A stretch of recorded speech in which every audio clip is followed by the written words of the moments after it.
Welcome to the Health and Physical Education Night. My name is Jess House. Tonight we're going to be focusing on the Year 1 curriculum. I'd like to acknowledge the traditional owners on the land on which we meet today. I would also like to pay respect to their elders past and emerging. Before we start, I'd like to have you all think about what is the rate of obesity in children between the ages of 5 and 17. Now, it's quite alarming. It's 1 in 4. So 1 in 4 children are either going to be overweight or obese. Now, that's pretty scary. Okay, so the Australian Curriculum Health and Physical Education is divided into 2 strands, which are then broken down into 3 sub-strands. So we've got health and social community health and movement and physical activity.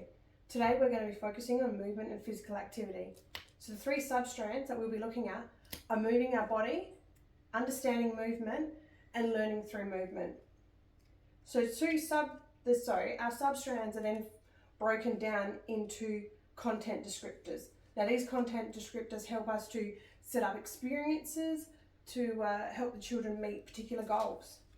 So 2 that I find that are really important, that intertwine with each other, are perform fundamental movement skills in a variety of movement sequences and situation, and participate in games with and without equipment.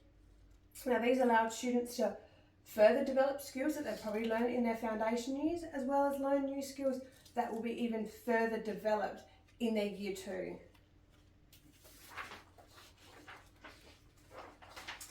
So some of the fundamental movement skills that children will be introduced to in their Year 1 will be skills such as leaping, dodging, and ball bouncing.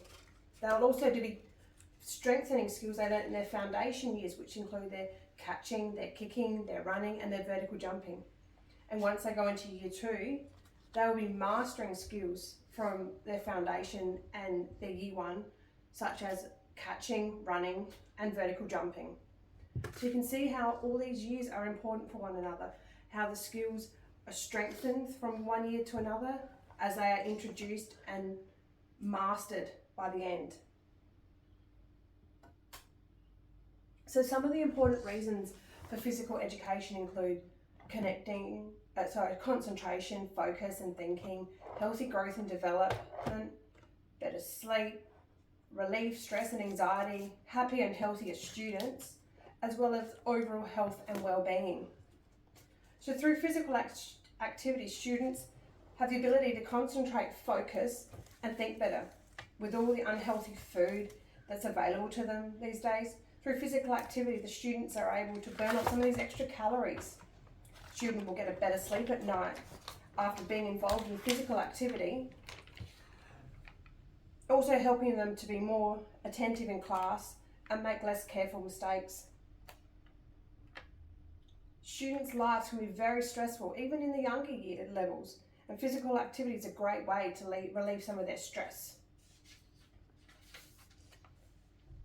It has been proven that students who combine both classroom activities and physical education are happier and healthier students, allowing blood to circulate through their bodies, which allows oxygen to their heart and their brain, allowing for the brain to maintain a balance between physical and mental health.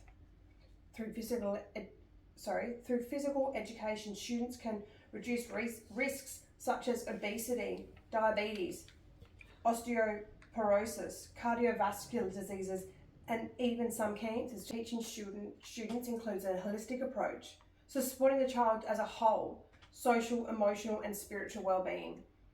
Educator-centered, so teachers demonstrate and share their knowledge to the children. Play-based learning, nurture and fun way to learn through imagination and curiosity, as well as strength-based, so focusing on the student's strengths and scaffolding their future learning and development. Using different pedagogical approaches allows for students of different strengths and abilities to be involved, and to provide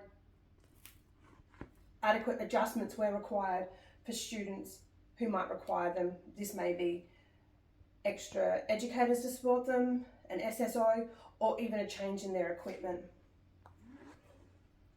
Thank you very much for listening and for making time to be here tonight. And if you have any inquiries, please feel free to message me. Thank you very much.